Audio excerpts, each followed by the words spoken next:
Hello, everyone. I'm Stephanie Hamill. Welcome to In Focus. The Democrats are continuing on with their assault on the sexes. President Biden's nominee for Assistant Secretary of Health, Dr. Rachel Levine, would be the country's first openly transgender federal official if confirmed by the Senate. Now, Levine is a strong supporter of transgender medical procedures, even if they involve children. Yes, children. Senator Rand Paul, who is also a medical doctor, pressed Levine about minors and if they can comprehend the long-term effects of gender reassignment surgery. In a typical fashion, Biden's nominee dodged the question with a carefully crafted and obviously coached canned response. Culture is now normalizing the idea that minors can be given hormones to prevent their biological development of their secondary sexual characteristics. Dr. Levine, you have supported both allowing minors to be given hormone blockers to prevent them from going through puberty, as well as surgical destruction of a minor's genitalia. Like surgical mutilation, hormonal interruption of puberty can permanently alter and prevent secondary sexual characteristics. Transgender medicine is a very complex and nuanced field with robust research and standards of care that have been developed. And if I am fortunate enough to be confirmed as the Assistant Secretary of Health, I would look forward to working with you and your office. I'm alarmed that you won't say with certainty that minors should not have the ability to make the decision to take hormones that will affect them for the rest of their life. Will you make a more firm decision on whether or not minors should be involved in these decisions? Senator, transgender medicine is a very complex and nuanced field, and if confirmed to the position of Assistant Secretary of Health, I would certainly be pleased to come to your office and to talk with you and your staff about the standards of care and the complexity of this field. Let it go into the record that the witness refused to answer the question. Children aren't capable of making such a life-altering decision, obviously.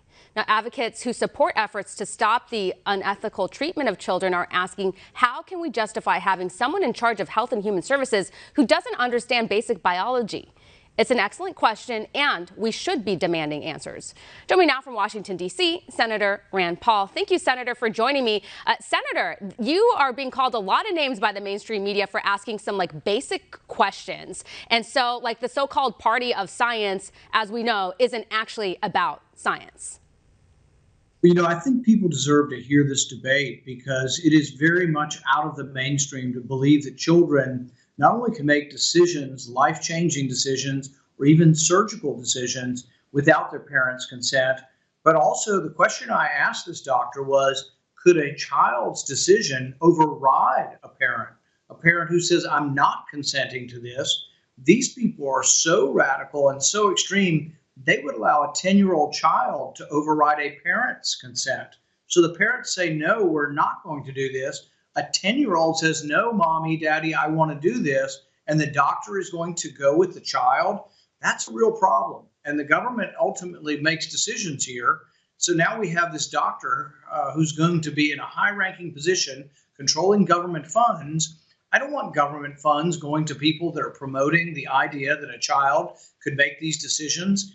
And I asked her specifically also about, the idea that she had said street kids should speed up the process. So the surgery would be before age 18, and these hormones, a girl getting boys' hormones, would happen before age 18. And she says she was fine with speeding the process up for street kids. Well, do you know what street kids means? It means your parents aren't around, or you have mental illness, or you have some reason why no one's there to protect you from these people, and she would speed up the process. That's alarming.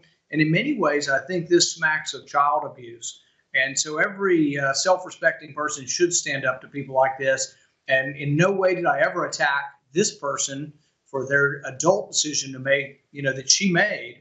I never even referred to it. Yeah. I never referred to anything about her. I only asked the question about minors. She refused to answer the question because I think she knew her answer would be so extreme that people from both sides of the aisle would recoil at her answer. Yeah, I kind of have a feeling what her answer was, which is why she didn't want to answer it. That being said, the name calling that all these articles that I've read, it's transphobic attack, and as you pointed out, it wasn't. And during the hearing, we didn't play the clip, but you were pointing out that children can't even go to the hospital and get stitches. Yeah, I've worked as an emergency room doctor. I worked for several years in my training and earlier years as an ER doctor. We would not treat a child unless they were needing to be resuscitated. Anything beyond that, we would always wait for the parents to arrive. Parents are a big part of making the decisions for children. And frankly, the American College of Pediatricians has looked at this. If you leave kids alone who play a lot of imaginary games and have a lot of imaginary sort of ideas, 85–95% of kids end up not wanting to do this. But if you start them at age 10 before they're able to make a decision, all of a sudden they're not going in through any of the natural changes that go through with puberty. All of a sudden, if they get all this reinforcement from people, do you think when you go to Dr. Levine's clinic, she has anyone there advocating that you don't do it?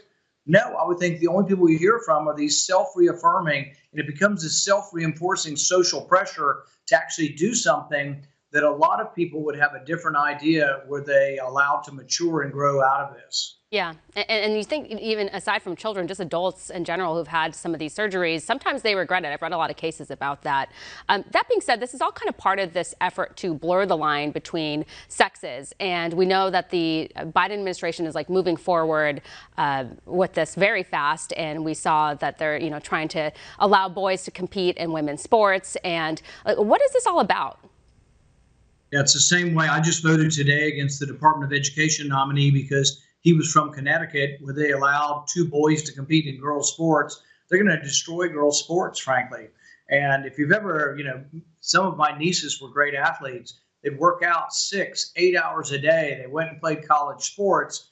But should that be taken away, by some boy, some 6'4" boy who's going to compete with the average height of women being 5'5", 5'6"? And we're going to let them compete in the same sports. It's completely unfair. And there have been a few people from the left, Martina Navratilova and others, who have spoken out against having boys and men in girls' sports.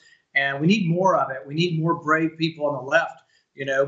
Frankly, my wife says, where are the feminists? People who believe in strong women should say that it's unfair to have men competing in women's and girls' sports. Yeah, well, people are afraid of the backlash. They don't want to speak out. They don't want to be called the names. You're very brave, and on the issues you care about, you are always speaking out, so we appreciate you for that. Speaking of other issues, the COVID-19 relief bill, the $1.9 trillion plan, that is totally outrageous. If you look at actually what the money's going to, it's not going to help the American people. The Democrats, once again, wedged in all of their pet projects. Yeah, and if you look at the virus right now, it's on the down, it's really spiraling down. There are people now predicting that within a month, we may well be beyond most of this. Employment has come back as the governors have led up. So the answer really is to open the economy, not to print up money and give it to people. The problem is it's always popular to give people stuff. So if you take a poll and say, do you want $1,400? Who's going to say no? But we have to be thinking about the ramifications of so much debt and what it'll do to the country, what it'll ultimately do to our currency. And so, no, I worry about our kids and our grandkids and the future of our country. And if printing up money were a good idea, why not do it every month? Why not give people $2,000 every month, every week? Why not give people $100,000? They'd go spend it. It's like one of the retailers, I think Target came out in favor of it. It's like, well, yeah, it works in the short run. But in the end run, what happens to your currency is what happens in Venezuela, where prices go up 1,000% a month. What ends up happening is the store shelves are depleted. You have rationing, you have price controls, and you destroy an economy. In Venezuela, they eat their pets because they destroyed their currency, and now they've destroyed their civilization. It could happen here if we're not careful. So people should be a little concerned when someone offers you something for free. Think about what the catch is. Yeah, absolutely. That's a great point. As we know, after Biden was sworn in, all of a sudden, a lot of these blue states were willing to ease their lockdown restrictions, which is great. I don't think we should be on lockdown. We should definitely be careful and do the safety measures and whatnot. But as we've seen state by state that the lockdown didn't necessarily work, wearing triple masks doesn't necessarily help. So my question is, we saw the CDC today actually say that they're concerned about states reopening. They actually want states to go back to lockdowns again. And so, how much longer is this going to go on for? The CDC says that they're concerned about the new strains of COVID-19 that are popping up in some of the states. Where do you stand on this? I think people need to understand that doctors who work for the government, it sort of self-selects for people who have an elitist point of view, a left-wing point of view, that they know what's best for you. So they tend to be the overly cautious Dr. Fauci types who say, well, we need to prove, or you need to prove to me that someone who's been vaccinated can't still get it again. And it's like, well, I thought all the evidence of the vaccine was good, that you don't get it again. But he wants 1,000% proof that you can't transmit it. Well, if we wait for that, we'll never open up. So these people are setting up a scenario for failure. They don't want you to get rid of your mask after you've been vaccinated or after you've already gotten the disease.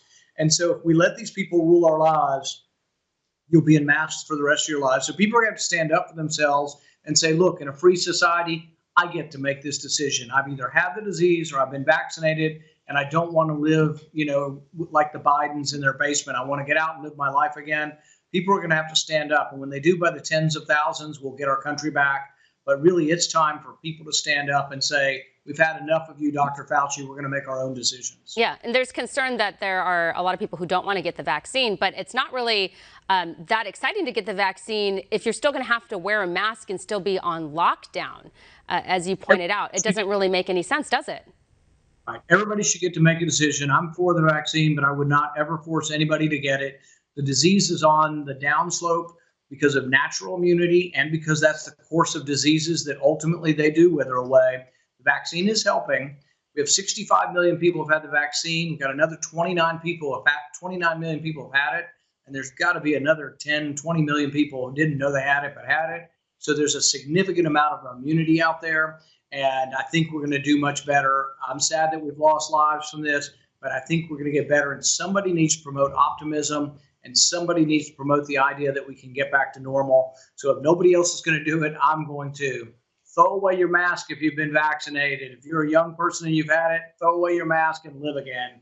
Absolutely. There, I said it. Maybe you can break down the science on this for me. It's a big question. So I don't know if you've been on a commercial flight lately, but they're filling up every single seat on each plane. So how is it that you can fly next to people like that, but you can't eat at a restaurant for the most part? And so, especially in California, a lot of these restaurants, now that some of them are open, they're 25% capacity, but these restaurants aren't going to be able to continue functioning and surviving at 25% capacity.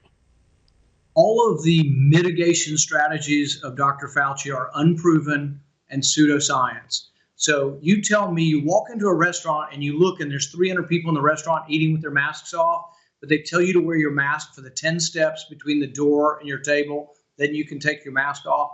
There is no science to that. There's no proof that it works at all. But when you make requirements on restaurants that they can only have 25% or 50% occupancy, you destroy their business.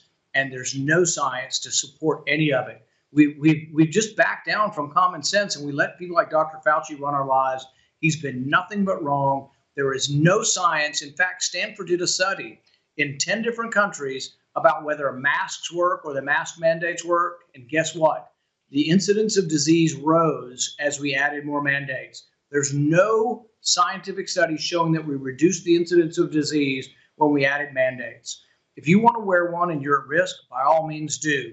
But you shouldn't force everybody else to do something that has no scientific basis behind it and has done nothing to change the trajectory of the disease. Yeah, absolutely. All good points. Again, as I said, it was a little bit mind-boggling that you can fill up a plane, but you can't even have a restaurant at 50% capacity. So as you pointed out, it's arbitrary and it's contrary to science. Well, Senator, we really appreciate you. Thank you so much. Thank you.